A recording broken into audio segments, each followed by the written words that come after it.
Лұқпан ата мен әділ. Лұқпан атаның Жомарт деген бір досы болыпты. Жомарттың әділ деген жалғыз ұлы, Асыл деген әйелі болыпты. Жомарт орташа ауқаты бар, қолашық мырза адам екен. Ол сұрап келген адамның тауынға итармай, қалы келгенше жәрдем етіп тұрады.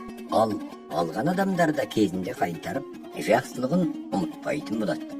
Сөйтіп Жомарт не кемімей, не байымай бір қалыпта жүреді. Жомарттың өзі бір талай жасқа келсе де жалғыз баласы әділ, ақылы кемдеу және ерке болады. Үйге кім келді, кім кетті, әкесі кіммен араласады, кімге жәрдемдеседі, кімнен алады, кімге береді, онымен әділдің ісі болмайды.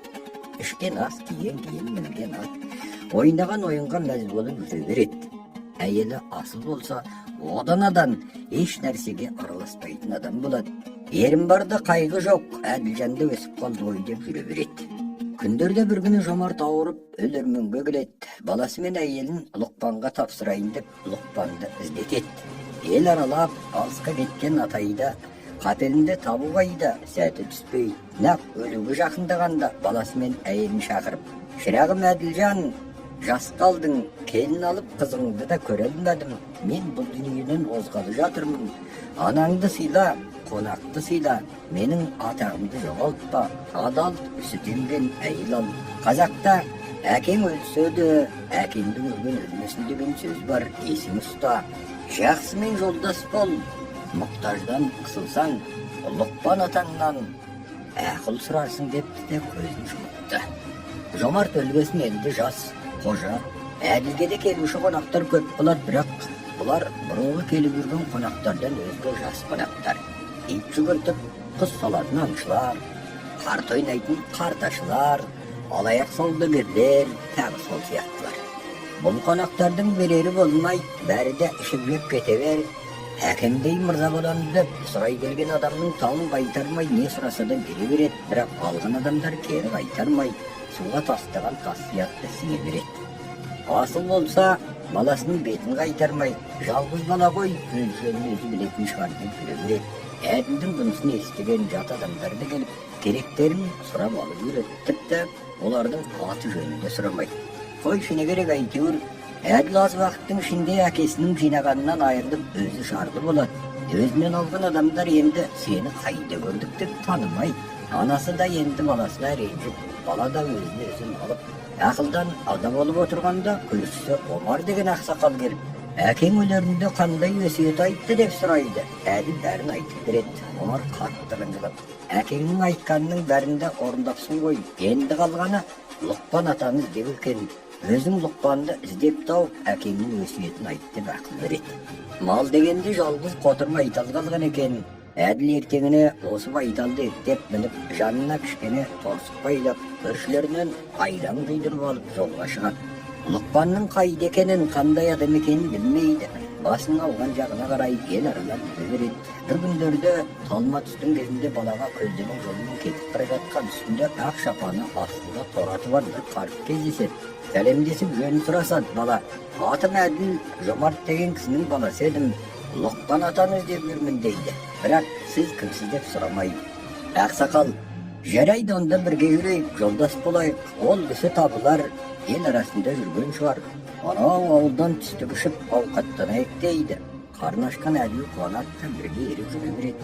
Екеуі алыста көрінген бір ауылға жақындайды. Қарт: "Балам, ана ауылға озып бар да, біз түсетін үй әзірлесін" дейді. Әділ шауып ала жөнеледі. Кім айтты деп айтайын деп сұрамайды. Бара сала бір үлкен үйдің сыртынан айғайлайды: "Біз түсетін үй әзірле" дейді. Үйге шығып, "Кет, көзіме көрінбей, жолаушы қарнап қойған үй жоқ" дейді. Әділ кері келіп қартқа айтады: "Қарт, онда жүре берелік" дейді, ішінен ренжіп. Сонымен бұлар түстіксіз жүре береді. Кешке таман бір ауылдың қарастағы көрінеді. Қарт: "Бар балам, ана ауылға барып, біз қонамыз, үй әзірлесін" деп айтты де, "Өзің дәрет алатын су құман әзірле" дейді. Бала баяғысынша шауып ала жөнеледі. Бұл ауылға да солай дейді. Келе жатқан кім, оны айтпайды. Ол ауылда жолаушыға әзірлейтін үйіміз жоқ дейді. Әділ бұл жауапты алып қайта келеді. Енді қарт атынан түседі, Әділді де түсіреді. Әділді қасына отырғызып: Şiragım deydi kart. İzdeyip gele жатқан Лұқпан атаң мен, саған айтар ақылым мынау. Маңның түсін танығанша, бірдің атын біл. Төрде отырып, есіктен кірген кісіге орын берме. Дастархан басында жұрттан бұрын пышақ шығарма. Тағысын тағы айтармын. Бірге боламыз ғой, бар енді анау ауылға. Лұқпан атаға түсетін үй әзірлеңіз де, дейді. Бала екінші рет шаба жөнеледі, барып айтады. Ауыл ең жақсы үйді даярлап, бәрі де алдынан шығып күтіп алады. Ақсақал, қарасақал, қарттардан бастап, сөз аңғаратын жастарға шейін Лұқпанның әңгімесін тыңдауға жиналады. Басында Лұқпанның қасында отырған әділ есіктен кірген адамға орын бере-бере шай келгенше босағаға жетеді. Атаның ақылы есінен шығады. Шай ішіп, кейін қымыз келеді, одан кейін ет келеді. Етті турауды сол ауылдың бір қу саудагері әрі бұзық Тасболат деген басқарады. Ол ет турайтын кімде пышақ бар деп жан-жағына қарайды. Атасының насихатын ұмытып кеткен әділ жалма-жан жанындағы алтын пышағын ұстата береді. Ас туралады, Тасболат әділге қарайды. Бала, мына пышақтың қынын әкел, және қайдан алдың, соны айт дейді. Әділ, ол менің өзімнің пышағым, өзіме қайтарыңыз дейді. Тасболат пышақты бермейді. Бұл менің пәлен жылы жоғалған пышағым, қанына шейін менікі. Бұнымен бірге көптеген алтыным да жоғалды. Бүгін ұрымды таптым. Шаршап келген қонақты мазаламаймын. Ертең мына баланы тергеп, теңдігімді алып берерсіз деп, Лұқпанның қолын алады да тұрып жүре береді. Ел жатуға тарқайды. Лұқпан мен әділ сыртқа шығады. Айтқанымды тыңдамадың балам, дейді Лұқпан. Еш нәрсе етпес, бір реті болар. Ертең халықтың алдында тергегенде пышақты қайдан алдың деп сұрармын. Сонда сен, әкемді біреу далада өлтіріп кетіп еді. Осы пышақ қанған болып жанында жатыр екен. Кім өлтіргені осы кезге дейін білінбей кетіп еді. Бәлкім біреу осы пышақты таныр деп ел аралап жүредім. Онда менің әкемді өлтірген кісі осы Тасболат. Әкемнің құнын алып беріңіз деп жатта еңіре дейді. Ертеңіне ел жиналып Лұқпан ата көптеген билік айтады. Кезек Тасболат пен әділдің дауына келеді. Тасболат, пәлен жылы осы баланың ауылына барып едім, сонда осы пышақ алтындарым ұрланып еді. Ұры бала осы екен дейді. Бала атасының айтқанын айтады. Тергеудің қорытындысында пышақтың әділдік екені анық. Тасболаттың сол ауылда болып, әділді алдап, малын сатып алып, құнын бермей, картамен ұтып кеткені мәлім болады. Бала танып қалама деп отырған бай балам екен. Сонымен өтірікке дау салмаса да, істің шыны ашылып, әділдің мал ақысын алып береді. Тасболаттан бірнеше бойдақ жылқы алып айдап келе жатып, жолда әділ әкесінің өсиетін Лұқпан атаға айтып береді. Лұқпан досының өсиетін естіп көңілі бұзылады. Одан кейін былай дейді. Ожар деген жарлы қызын ұзатайын деп жатыр. Той ертең басталады. Оның Зүбәржат деген ақылды адал үстемген қызы бар. Осы қызда Бияш деген бай баласы көп мал беріп, бір жағынан қорқытып алғалы жатыр. Тойды да өзі жасап жатыр. Мақсаты өзінің де атасының да атағын шығармақ. Бірақ қыз Бияшты сүймейді. Біз бүгін сол ауылға барып қонамыз. Айтқан ақылымды тыңда. Осы қызды сен аласың. Зүбәржат сені сүюге тиіс дейді. Әділ айтқанның бәрін орындауға уәде береді. Онда дейді Лұқпан атай, бүгін қызбен сөйлесіп көр. Егер ол ұнаса ертең ақыл үйретемін. Тек басыңнан өткен істі жасырма. Өткен істің өкініші жоқ дейді. Әділ Зүбәржатпен сөйлесіп бірін-бірі жаратады. Болған сөз уәделерін Лұқпан атаға келіп айтады. Лұқпан атай былай деп ақыл үйретеді. Бүгін ат шабысы болады. Сен айдап жүрген жылқыңның ішіндегі қаракер атта мініп кел. Ол жаратылған жоқ десе де шабатын ат. Ат жарысы басталмастан біразырақ бұрын отауға бар да жезде атымызды жарыстыралық де. Оның да аты жүйрік. Ол сені теңсінбес. Сен қойма.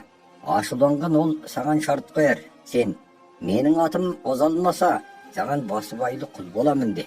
Сенің атың озалмаса, еншісімен Зүбәржатты берді. Байдың ақылсыз есер мырзасы осыған көнер. Егер атың озып келсе, дауыңды өзім бітірермін дейді. Әділ мен Бияш осылай шарт жасасып, жарты күндік жерден аттарын жарыстырады. Жарыста Әділдің қарагері озып келеді.